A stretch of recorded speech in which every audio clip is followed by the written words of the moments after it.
আসসালামু আলাইকুম প্রিয় দর্শক, অন্য মঞ্চের আলাপচারিতায় আপনাদের সকলকে স্বাগত জানাচ্ছি।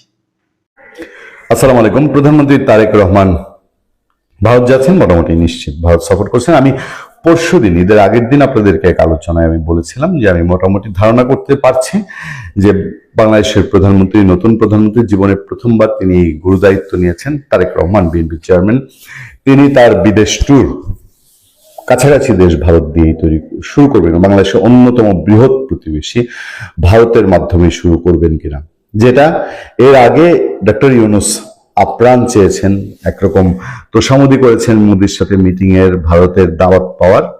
ইউনূস যতই ভারত বিরোধিতা করেছে, দেখিয়েছে, ভারতের সাথে অবনতি করেছে, সম্পর্ক নষ্ট করেছে, স্বার্থ আদায় করেছে নিজের, অন্য দেশ থেকে ভারতের সাথে বিরোধিতা করে, কিন্তু ভারতের অ্যাপয়েন্টমেন্ট পায়নি।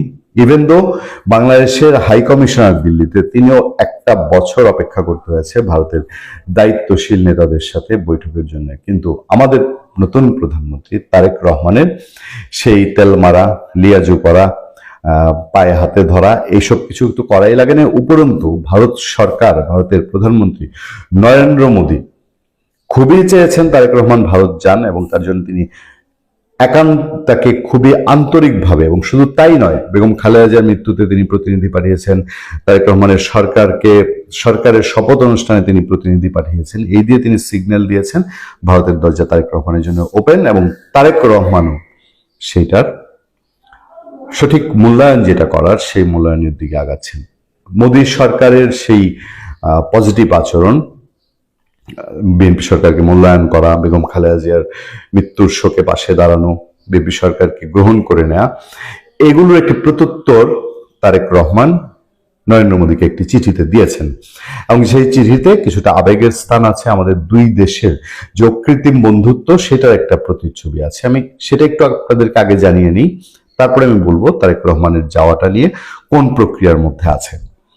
এটি একটি সরকারি চিঠি, যেখানে মানে যদি অনুবাদ করা হয় চিঠিটি, আমরা যে চিঠিটি আপনাদেরকে দেখাচ্ছি, সেই চিঠিটা অনুবাদ করলে, চিঠিটা দেওয়া হয়েছিল গত 26 ফেব্রুয়ারি, মানে বিএনপি সরকার ক্ষমতা গঠনের এক সপ্তাহ পর, সরকার গঠনের এক সপ্তাহ পরই নরেন্দ্র মোদীকে ধন্যবাদ জানিয়েছেন যে এটা এতদিন সামনে আসেনি। সেই চিঠিটির অনুবাদে দাঁড়ায় যে বাংলাদেশের প্রধানমন্ত্রী হিসেবে দায়িত্ব গ্রহণ উপলক্ষে আপনার উষ্ণ ও আন্তরিক শুভেচ্ছা বার্তার জন্য আমি আমার আন্তরিক কৃতজ্ঞতা জানাই। তারেক রহমান নরেন্দ্র মোদীকে লিখছেন, আমাদের নতুন সরকারের শপথ গ্রহণ অনুষ্ঠানে আপনার প্রতিনিধি হিসেবে লোকসভার মাননীয় স্পিকারকে পাঠানোর জন্য আপনার সদয় উদ্যোগের কথাও আমি কৃতজ্ঞতার সঙ্গে স্মরণ করছি। আমাদের দুই দেশের মধ্যে ঐতিহাসিক ও দীর্ঘদিনের সম্পর্কে আপনার সদয় প্রতিফলনকে আমি গভীরভাবে মূল্যায়ন করি। ইতিহাস, সংস্কৃতি ও ভৌগোলিক বাস্তবতায় গড়ে ওঠা ভারতের সঙ্গে বাংলাদেশের সম্পর্ককে আমরা অত্যন্ত গুরুত্ব দিই। আমাদের দুই দেশের জনগণের মধ্যে উল্লেখযোগ্য মিল রয়েছে এবং তারা গভীরভাবে প্রথিত বন্ধনে আবদ্ধ, যেটা ইউনূস সরকার বারবার অস্বীকার করে গেছে।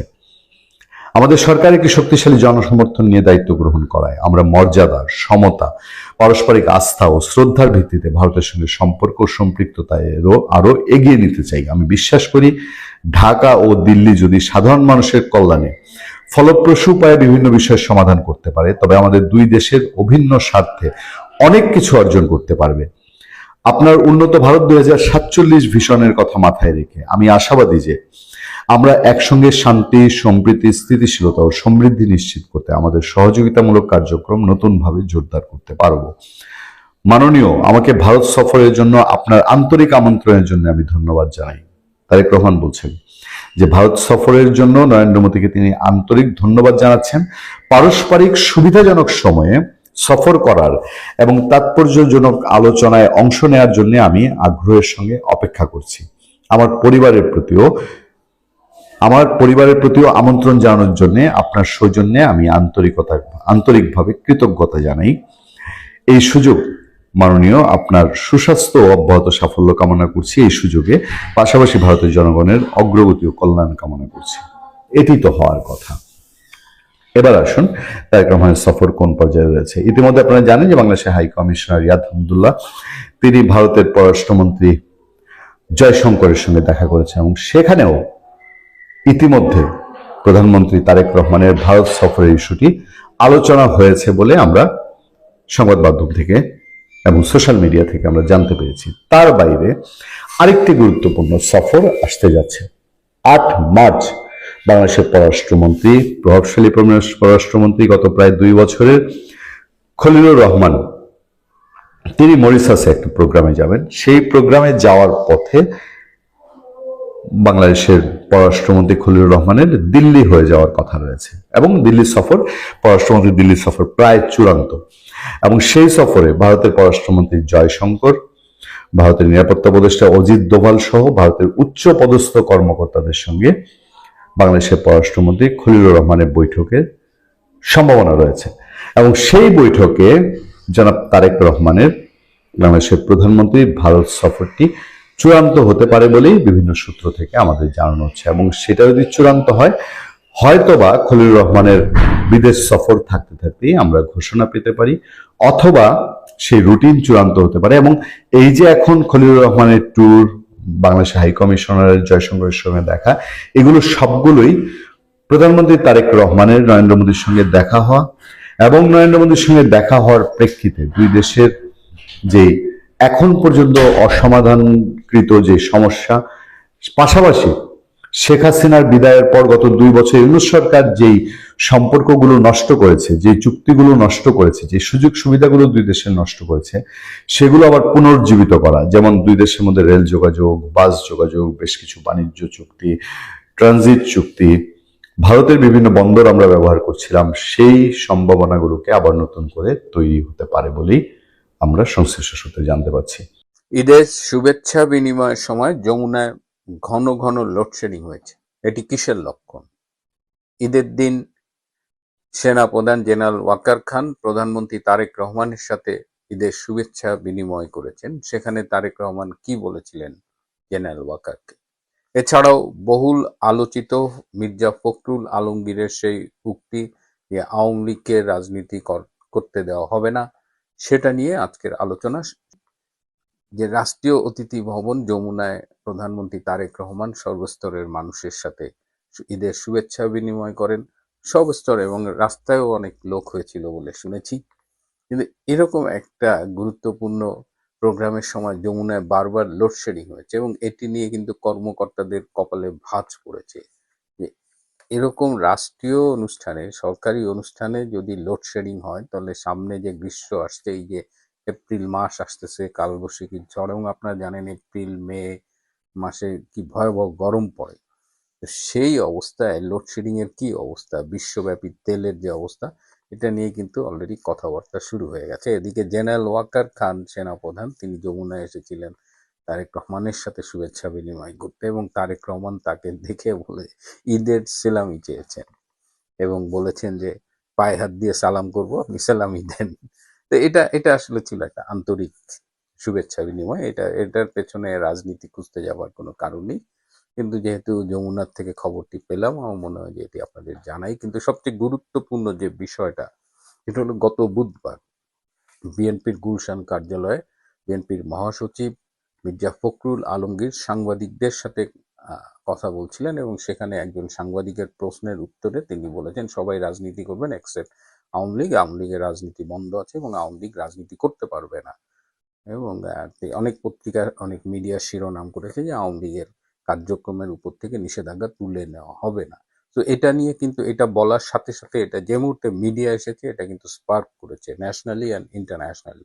বিশেষ করে এই যে আওয়ামী লীগ সম্পর্কে মির্জা ফখরুল আলমগীর যে এই কমেন্টটা করেছেন, এটা কি বিএনপির মনোভাব কিনা, এটা কি সরকারের মনোভাব কিনা, এইটা জানার জন্য কিন্তু মানে অনেক রকমের, মানে it created huge tension, to be very honest. আমাদের প্রতিবেশী রাষ্ট্র ভারত থেকে তাৎক্ষণিকভাবে বিএনপির নেতা সালাউদ্দিন আহমেদের কাছে জানতে চাওয়া হয়েছে যে এটা কি সরকারের বক্তব্য কিনা। দিল্লি থেকে আধ্যক্ষের একজন ফোন করেছিলেন মিস্টার সালাউদ্দিন আহমেদকে। দিল্লির বিভিন্ন পর্যায় থেকে বাংলাদেশ সরকারের সাথে যোগাযোগ করা হয়েছে, এবং তাদের একই প্রশ্ন যে মির্জা ফখরুল আলমগীর এই কথাটি কেন বললেন। এমনকি তারেক রহমানের কাছেও ভারত থেকে ফোন এসেছে, এবং তারা এই বিষয়ে একটা ক্লারিফিকেশন চেয়েছে। ভারতের ক্লারিফিকেশন চাইবার কারণটা হলো যে এটা অনেকটা ওপেন সিক্রেট যে তারেক রহমান বাংলাদেশে ফিরেছেন গত বছরের 25শে ডিসেম্বর। তিনি নির্বাচনে অংশগ্রহণ করেছেন, বাংলাদেশের প্রধানমন্ত্রী হয়েছেন। এই সামগ্রিক প্রক্রিয়ায় ভারতের একটা ভূমিকা ছিল বলে অনেকেই মনে করেন, এবং এটা অবিশ্বাস করবার কোনো কারণ নেই, কারণ ডক্টর ইনুস যেভাবে সবকিছু গুছিয়ে এনেছিলেন তাতে কনফার্ম জামাত ক্ষমতায় যেত। তো সেইখান থেকে পরিবেশ ভারত চেয়েছিল যে আওয়ামী লীগ সহ সব দলকে নিয়ে একটা ইনক্লুসিভ নির্বাচন করতে, কিন্তু সেটা যখন সম্ভব হচ্ছিল না তখন ভারত কিন্তু প্ল্যান বিতে চলে গেছে। এবং ভারত এই সম্ভাবনা মাথায় রেখে অনেক আগে থেকেই লন্ডনে তারেক রহমানের সাথে একটা যোগাযোগ স্থাপন করেছিল, সেটা হলো লন্ডনে ভারতীয় দূতাবাসের মাধ্যমে। তো ন্যাচারালি যে 10টি পয়েন্টে অ্যাগ্রি করে তারেক রহমান বাংলাদেশে ফিরেছেন এবং ক্ষমতায় এসেছেন, প্রধানমন্ত্রী হয়েছেন, তার মধ্যে একটা শর্ত ছিল যে আওয়ামী লীগের কার্যক্রমের উপর থেকে নিষেধাজ্ঞা তুলে নিতে হবে এবং বাংলাদেশে একটা ইনক্লুসিভ পলিটিক্যাল এনভায়রনমেন্ট এনশিওর করা হবে। এইটাই কিন্তু তারেক রহমান অ্যাগ্রি করেছিলেন। তো ন্যাচারালি যখন বিএনপির রাজনৈতিকভাবে দ্বিতীয় সর্বোচ্চ ব্যক্তি মির্জা ফখরুল আলমগীর বলেন যে আওয়ামী লীগের উপর থেকে নিষেধাজ্ঞা তুলে নেওয়া হবে না এবং আওয়ামী লীগের কার্যক্রম বন্ধ থাকবে, ন্যাচারালি তারেক রহমানের প্রদত্ত অঙ্গীকারের খেলাপ এটা। তো তারেক রহমানকে যখন ভারত থেকে ফোন করা হয়েছে তখন ন্যাচারালি তারেক রহমান মির্জা ফখরুল আলমগীরকে ডেকেছিলেন। তারেক রহমান মির্জা ফখরুল আলমগীরকে ডেকে তার এই উক্তির একটি ব্যাখ্যা চান এবং তারেক রহমান যথেষ্ট উষ্মা প্রকাশ করে বলেন যে তিনি কি বলেছেন যে আওয়ামী লীগের কার্যক্রমের উপরে যে নিষেধাজ্ঞা দিয়ে গিয়েছিল ডক্টর ইউনূসের সরকার সেটি উইথড্র করা হবে কি হবে না, তিনি তো এ ব্যাপারে কোনো মন্তব্য করেননি, এ ব্যাপারে দলের কোনো সিদ্ধান্ত হয়নি। তাহলে মির্জা ফখরুল আলমগীর যেচে পড়ে কেন এই কথাটি বললেন? তারেক রহমান তাকে স্মরণ করিয়ে দেন যে তার অনুপস্থিতিতে বিএনপির দুঃসময়ে মির্জা ফখরুল আলমগীর মহাসচিব হিসেবে গুরুত্বপূর্ণ দায়িত্ব পালন করেছেন এবং এর জন্য তারেক রহমান তার প্রতি কৃতজ্ঞতাও প্রকাশ করেন। বাট দ্যাট ডাজেন্ট মিন যে আজকে দলের বর্তমান অবস্থায় তিনি এমন একটা কথা বলবেন যেটা দলীয় সিদ্ধান্ত নয়, যেটা তারেক রহমান নিজেও কখনো বলেননি। তাহলে এর ফলে যথেষ্ট কনফিউশন তৈরি হয় এবং বলেছেন যে এই ধরনের কথাবার্তা আর যেন না বলতে, এবং এই যে তিনি বলেছেন এটা যেন মিডিয়ায় তিনি কারেক্ট করে দেন। এখন প্রশ্ন হলো যে মির্জা ফখরুল আলমগীর কেন এই কথাটা বললেন? তিনি কি এটা কি তার স্লিপ অফ টাং ছিল? তার মতো একজন বর্ষিয়ান রাজনীতিবিদ, এবং অনেকেই আমরা তাকে পছন্দ করি, তিনি অনেকের কাছে শ্রদ্ধেয় রাজনীতিবিদ, তিনি কি এটা ভুল করে বলে ফেলেছেন, নাকি এটার পেছনেও একটা রাজনীতি আছে? বিএনপিতে আপনারা জানেন যে বিএনপি একটা জগা খিচুড়ি রাজনৈতিক দল। এখানে মুক্তিযুদ্ধের পক্ষের লোক আছে, এখানে জামাতের পক্ষের লোক আছে, মুক্তিযুদ্ধের বিরোধী লোক আছে, এখানে আবার তরুণ প্রজন্মের লোকজনও কিছু আছে। সো এই নানামুখী টানাপোড়েনের মধ্যে দিয়ে মির্জা ফখরুল আলমগীর একটি ধারার নেতৃত্ব দেন। তিনি যদিও বিএনপির মহাসচিব, তারপরেও বিএনপির যে বিভিন্ন ফ্যাকশন আছে তিনি সেই ফ্যাকশনটির নেতৃত্ব দেন যারা মূলত পাকিস্তানপন্থী। কারণ আপনারা জানেন যে মির্জা ফখরুল আলমগীরের বাবা, হ্যাঁ, ওনাকে সবাই ঠাকুরগাঁয়ের চখা রাজাকার বলতেন, মির্জা রুহুল আমিন সম্ভবত। তো তিনি কিন্তু পাকিস্তান আমলে বিখ্যাত রাজাকার ছিল এবং স্বাধীনতার বিরোধিতা করেছিলেন। তো সেই রাজনৈতিক উত্তরাধিকার মির্জা ফখরুল আলমগীর বহন করেন এবং তিনি চান না যে আওয়ামী লীগ রাজনীতিতে ফিরে আসুক। এবং যেহেতু পাকিস্তানপন্থী, যেহেতু মুক্তিযুদ্ধের বিরোধিতা করেন তিনি এবং বিএনপির ওই ধারার অন্যতম নেতা, সেহেতু তিনি আওয়ামী লীগ ফিরে আসলে মনে করেন যে এটা বিএনপির রাজনীতির জন্য একটা থ্রেট হতে পারে। তো এই কারণেই তিনি এটা বলেছেন, এটা বলে তিনি বাজার অ্যাসেস করেছেনও, কিন্তু তিনি বুঝতে পারেনি যে এইটার ন্যাশনাল এবং ইন্টারন্যাশনাল রিপারকেশনটা এত তীব্র হবে। এবং এটা এতটা তীব্র হয়েছে যে তারেক রহমান পর্যন্ত তাকে ডেকে উষ্মা প্রকাশ করেছেন এবং বলেছেন যে এটা সাংবাদিকদের মাধ্যমে এই কনফিউশনটা দূর করতে। এদিকে এই মুহূর্তে নিউ ইয়র্কে রয়েছেন ডক্টর খলিলুর রহমান, যিনি আমি আগেও বলেছি জাতিসংঘের আসন্ন অধিবেশনের সাধারণ পরিষদের সভাপতি পদে প্রতিদ্বন্দ্বিতা করছেন বাংলাদেশের প্রার্থী হিসেবে। তিনি আবার এই ঘটনায় কিন্তু সাথে সাথে ভারতে যোগাযোগ করেছেন এবং তিনি বলেছেন তিনি বাংলাদেশে ফেরার পথে দিল্লি হয়ে আসতে চান এবং দিল্লি পররাষ্ট্রমন্ত্রী জয়শঙ্করের সাথে তিনি বৈঠক করতে চান। এই ব্যাপারটা নিয়ে যে কনফিউশন অ্যারাইজ করেছে সেটা দূর করার জন্য। কারণ এইটার ইম্প্যাক্ট কিন্তু সামাজিকভাবে বাংলাদেশের ভেতরেও পড়েছে।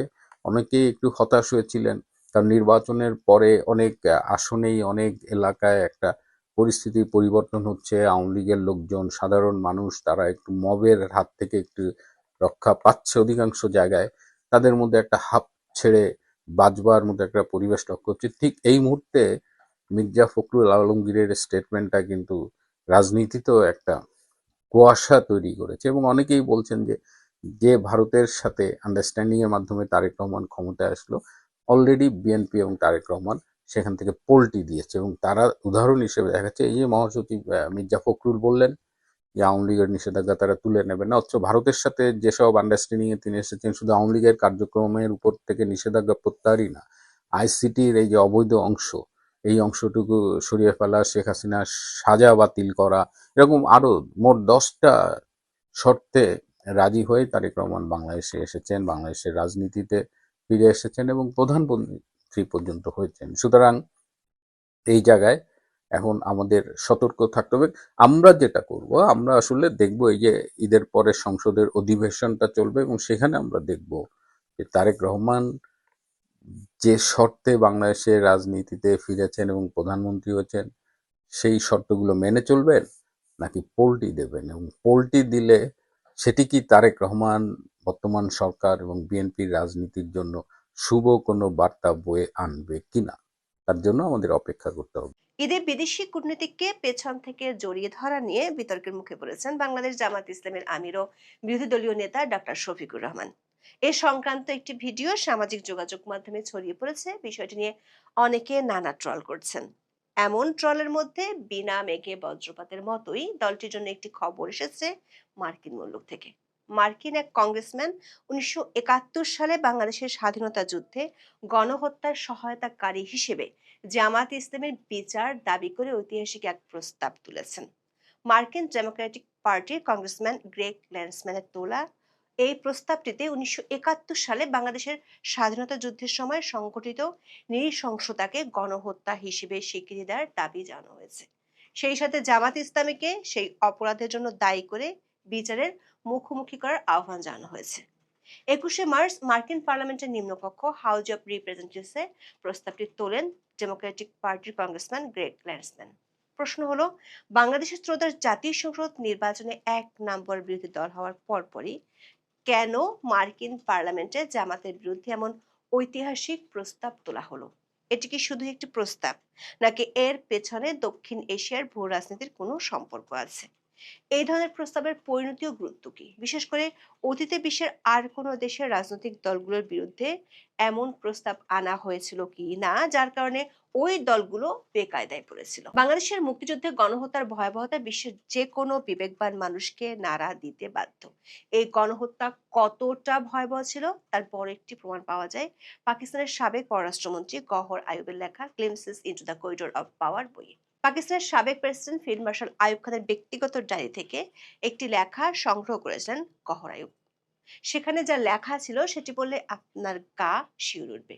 লেখা ছিল, যুদ্ধের 1 বছর পরে পাকিস্তানের রাওয়ালপিন্ডির একটি সামরিক হাসপাতালে এক তরুণ পাকিস্তানি অফিসারকে আনা হয় মানসিক চিকিৎসার জন্য। সেই তরুণ অফিসার যুদ্ধ শেষে পাকিস্তান ফিরে যাওয়ার পর গুরুতর মানসিক রোগে আক্রান্ত হন।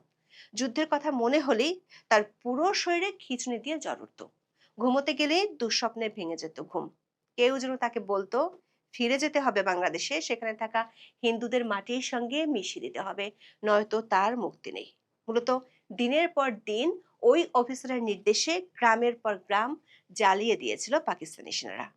পুরো মুক্তিযুদ্ধে তিনি একাই হত্যা করেছিলেন 14,000-এর বেশি নিরীহ মানুষকে। পরে তিনি মানসিক ভারসাম্য হারিয়ে ফেলেন।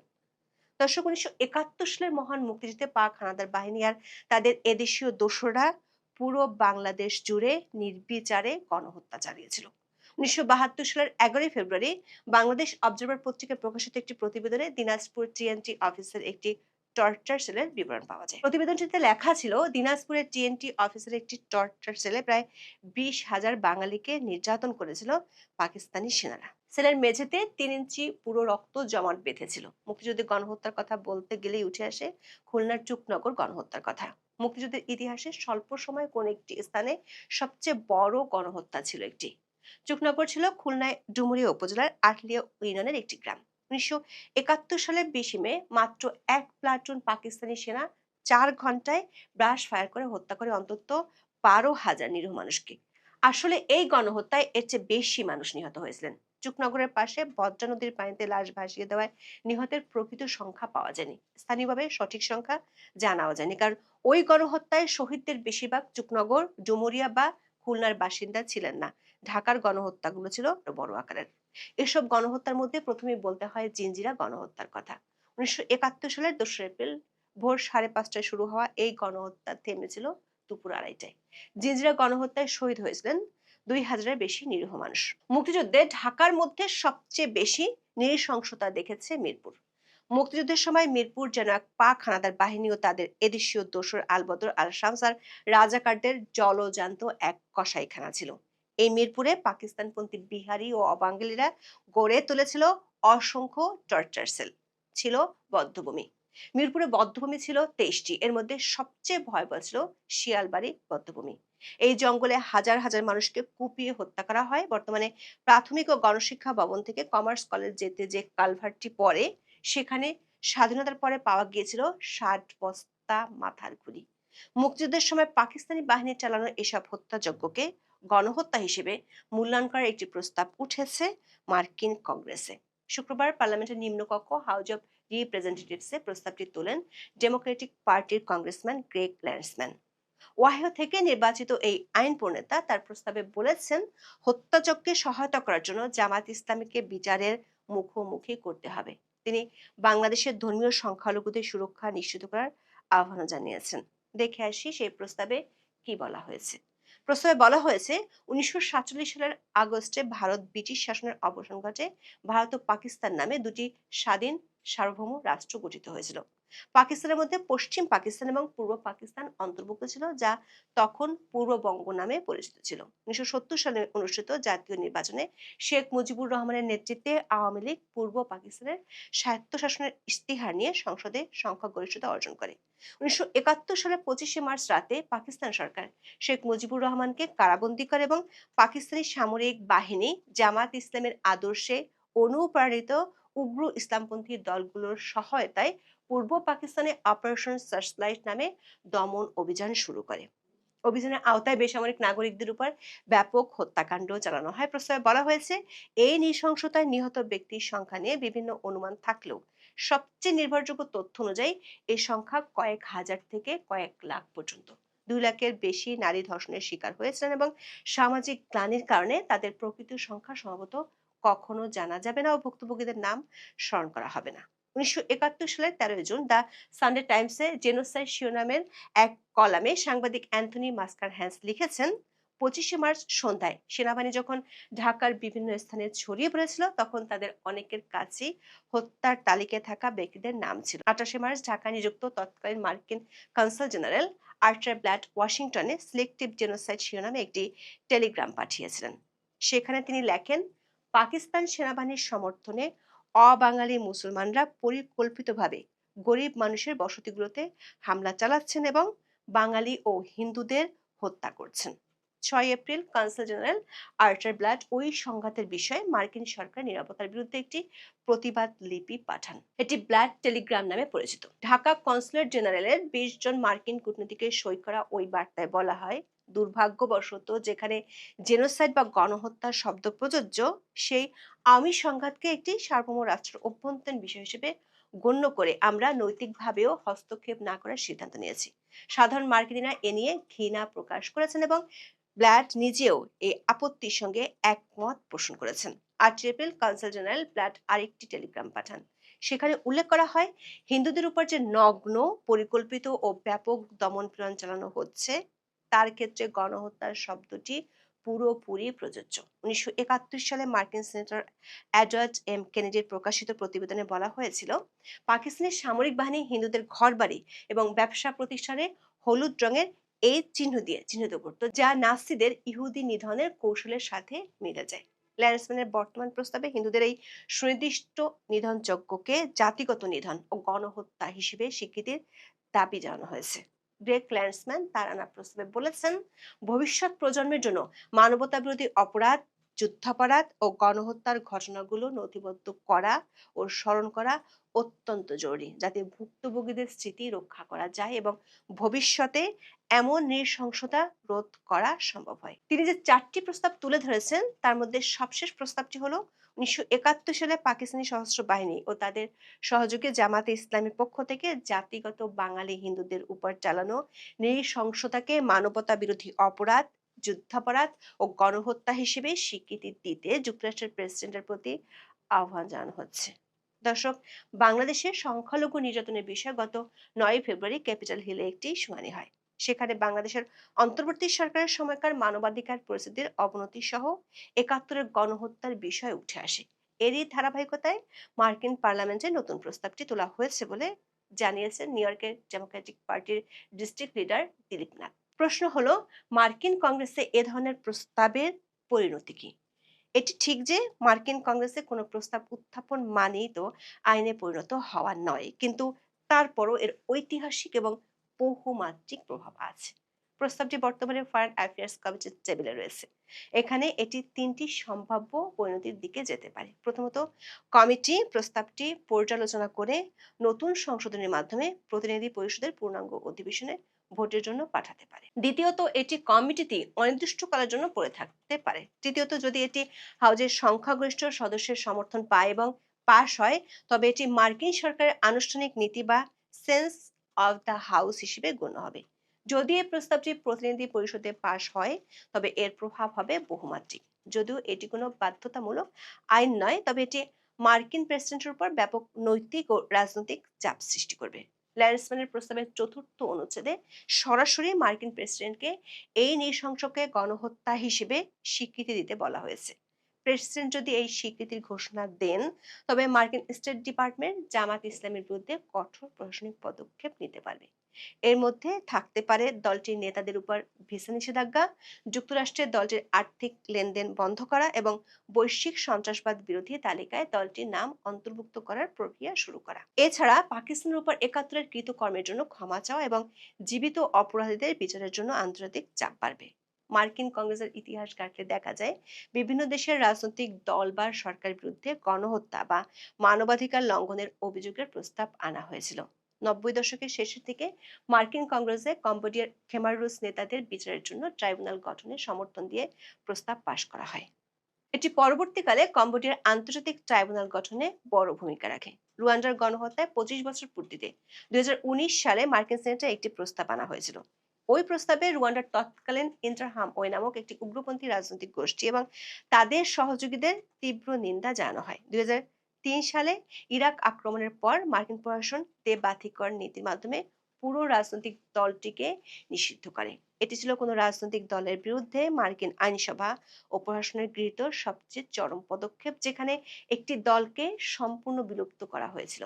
দর্শক, বাংলাদেশের জামাত ইসলামের বিরুদ্ধে এটি প্রথম কোনো আন্তর্জাতিক প্রস্তাব নয়। বিভিন্ন সময় পশ্চিমা বিশ্বের বিভিন্ন সংস্থায় এই দলটির কর্মকাণ্ড নিয়ে উদ্বেগ জানানো হয়েছিল। 2019 সালে রিপাবলিকান কংগ্রেসম্যান জিম ব্যাংকস মার্কিন হাউজে একটি প্রস্তাব পেশ করেছিলেন। সেখানে জামাত ইসলামীকে দক্ষিণ এশিয়ার স্থিতিশীলতার জন্য হুমকি হিসেবে বর্ণনা করে মার্কিন সরকারকে তাদের সাথে সব সম্পর্ক ছিন্ন করার আহ্বান জানানো হয়েছিল। সেই প্রস্তাবে জামাতের ছাত্র সংগঠন ইসলামের ছাত্র শিবিরের সহিংস কর্মকাণ্ডের বিস্তারিত বিবরণ দেওয়া হয়েছে। এরপর 2022 সালে স্টিভ চ্যাবট এবং রো খান্না বাংলাদেশের গণহত্যার স্বীকৃতির জন্য রেজুলেশন 1430 আনেন।